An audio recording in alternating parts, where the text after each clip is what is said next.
Have you recently visited your fertility specialist for irregular periods or basic investigations of infertility and you've been advised a test called prolactin?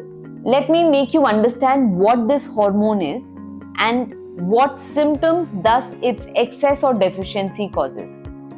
So friends, prolactin is a hormone which is secreted by our pituitary gland. Generally prolactin 0 से 20 nanogram पर ml की range में होना चाहिए। अगर किसी महिला में प्रोलैक्टिन हार्मोन बढ़ जाता है तो ओव्यूलेशन डिस्टर्ब हो जाता है, जिसकी वजह से इररेगुलर पीरियड्स या प्रेगनेंसी होने में प्रॉब्लम आ सकती है। इंक्रीज प्रोलैक्टिन का जनरली कोई सिम्टम नहीं होता, ये सिम्टमलेस प्रॉब्लम है। कुछ महिलाओं में ब्रेस्ट में से मिल्क सेक्रीशन पाया जाता है, कुछ महिलाओं में इनफर्टिलिटी या इरेगुलर पीरियड्स होते हैं और कभी कभी लो सेक्स ड्राइव भी ऐसी महिलाओं में पाई जाती है। Now prolactin hormone is a stress hormone. अगर हमारी बॉडी में किसी भी तरीके का स्ट्रेस है तो प्रोलैक्टिन हार्मोन खुद ब खुद बढ़ जाता है। उदाहरण के तौर पे अगर आपका ब्लड सैंपल लिया जा रहा है और आपको बहुत घबराहट हो रही है, सिर्फ इतनी सी चीज भी हमारे ब्लड में प्रोलैक्टिन का लेवल बढ़ा सकती है।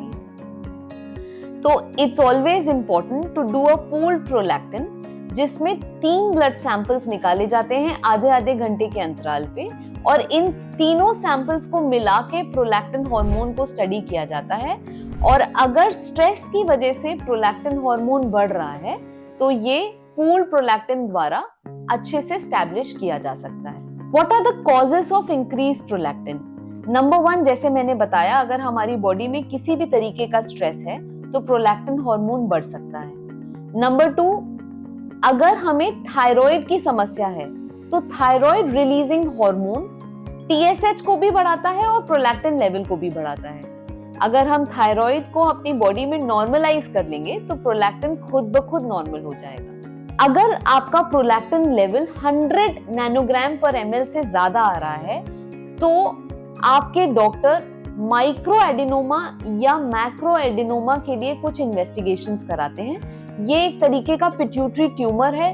अगर पिट्यूटरी में ट्यूमर हो जाता है तो प्रोलैक्टिन हार्मोन खुद ब खुद बढ़ जाता है, जिसको माइक्रो एडिनोमा या मैक्रो एडिनोमा बोलते हैं। जनरली अगर ये प्रॉब्लम है तो इसके साथ एसोसिएटेड सिम्टम्स होते हैं सिवियर हेडेक के। डायग्नोस करने के लिए कभी कभी आपके डॉक्टर आपको MRI of the pituitary gland कराने की सलाह देते हैं। अगर सब चीजें नॉर्मल होने के बावजूद भी प्रोलैक्टिन का लेवल हाई होता है तो एक simple medicine called cabergoline is given weekly for 4 weeks और उसके बाद जब हम टेस्ट कराते हैं तो प्रोलैक्टिन लेवल अपने आप नॉर्मलाइज हो जाता है। डियर फ्रेंड्स, दो prolactin is a very small hormone secreted from a small gland called pituitary, but irregularities in prolactin can be a very important reason for irregular periods or infertility. इसलिए अगर आपको advice हुआ है prolactin hormone, do not hesitate, get it tested because by simple medicines the high levels of prolactin can be easily controlled. Thank you.